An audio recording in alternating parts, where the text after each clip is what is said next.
Hello, Kenneth Hollins here with hollinsmusic.com and gospelmusicinstruction.com. Thank you so much for viewing a classical and jazz approach to gospel piano. In this particular video, I'm going to be teaching you a special arrangement of the hymn, "It Is Well With My Soul." Now, within this particular tutorial, I'm going to also be teaching you several different techniques that you can use in other songs that you may know or that you will learn in the future. I'll also be teaching you about broken chords and arpeggios, counter melodies, out and in chords, snowball chords, fingerings for speed, and chord straddles. So I'm going to teach you this arrangement as well as all of these different techniques that you will be able to incorporate in other songs as well. Okay, so the way we will approach this is I will demonstrate the arrangement for you first, and then I'm going to break it down and show you everything that I did as well as teach you all of these different techniques. Okay, "It Is Well With My Soul" in the key of C major.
That was the arrangement to "It Is Well With My Soul." Now, this song is somewhat of a classical and jazz combination.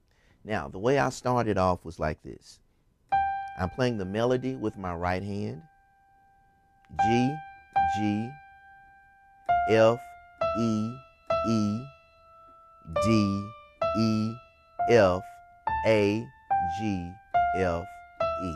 Okay, that's just the simple basic melody of the hymn. Okay, again, that is G, G, F, E, E, D, E, F, A, G, F, E. Okay, real simple.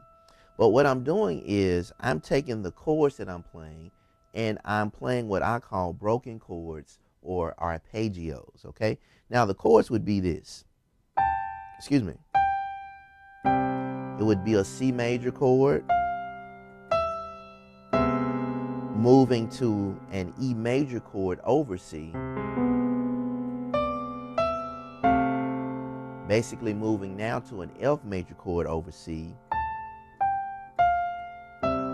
back to a C major chord. But what I'm doing is I'm playing those chords like arpeggios, and this is what I'm doing. And it's somewhat of a classical approach to playing your chords. And I'm doing this with my left hand.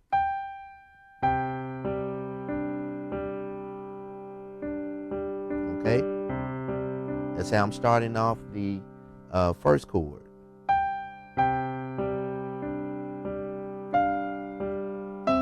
Okay? So I move from the G, G, F, and then when I hit the E, that's when I resolve the D to the C with my left hand. So again, like this.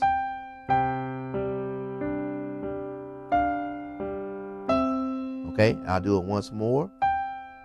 C, G, D, D, D, G, C. Okay, and then I keep going.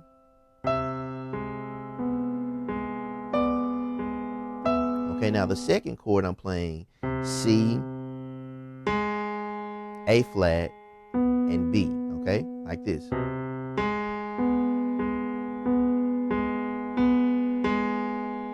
Okay, so again, from the beginning.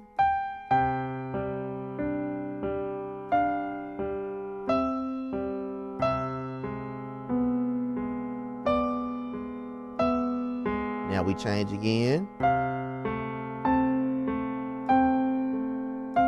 Okay, so now I'm playing C, A, C, like this. C, A, C, A, C, A, C, A. Okay, so again, that whole pattern with my left hand again is this. C, G, D, G, D, G, C, G, then we move here. C, A flat, B. Then change again. And then finally, C, G, C, G, C. Okay, I'm going to do that again.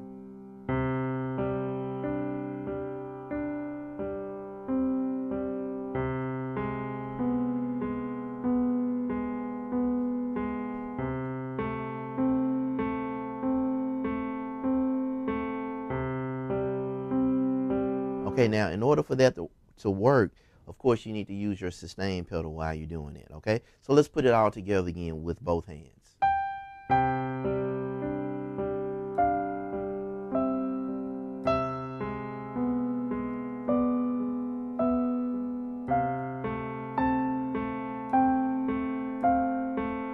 Okay, and then we move further like this. Okay. Here's another broken chord. This is basically a G major chord with a B bass note, okay? But what I'm doing is I'm playing B, G, D, okay? It's just a G chord, G major chord, and I'm breaking it up like this, B, G, D, okay? So B, G, D, G, and then we go here, okay? All right, now this is basically an F major 7 chord with A as the bass note, okay?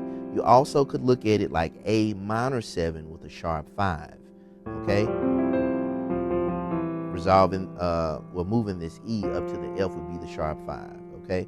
But I mainly look at this like F major 7 with a 9. The G would be the 9 over A, okay? Now the notes are A, F, and G with the left hand, and then C, E, and C again with the right hand. All right, and notice that my melody note is still on the top. And then we're going to keep moving. All right, so we go here. This is just simply a G major chord. I'm playing B and G with the left hand, D, G, and B with the right hand. We keep moving, and then we move here. This is A minor over C, C with the left hand, and A with the left hand, C and A, and then the right hand is C, E, and A. So again, and then we go here. This is simply A minor over D. Okay, I'm playing D and A with the left hand, which is a fifth, and then C, E, and A with my right hand. Okay, this is simply C major over D, and then we move like this. Okay, this is simply D major over C. Okay, my left hand is playing the note C, my right hand is playing A, D, and F sharp. And then I go here. Okay. Now I'm playing what I call a chord rip, is when I play the notes of the chord one at a time, either left to right or right to left. In this instance, I'm doing it from left to right, where I'm playing the bottom note, then the next note, then the next note, then the next note, then the next note. I'm just doing it very quickly. Okay? But the notes are, I'm playing B flat with the left hand, right hand is A, C, D, and G. Okay? And then we do this little movement here.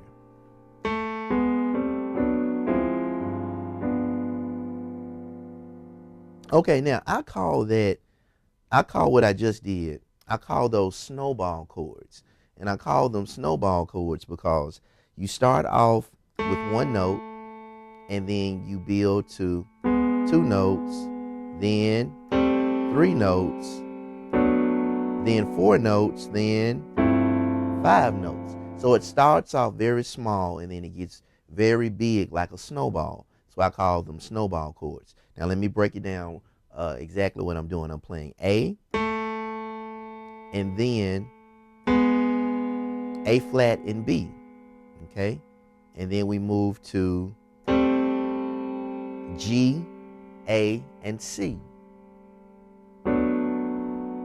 And then we move to F sharp, A, B, and D.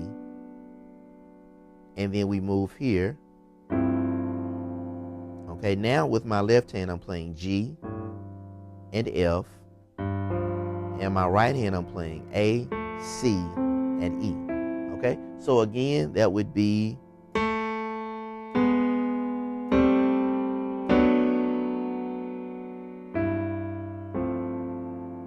okay.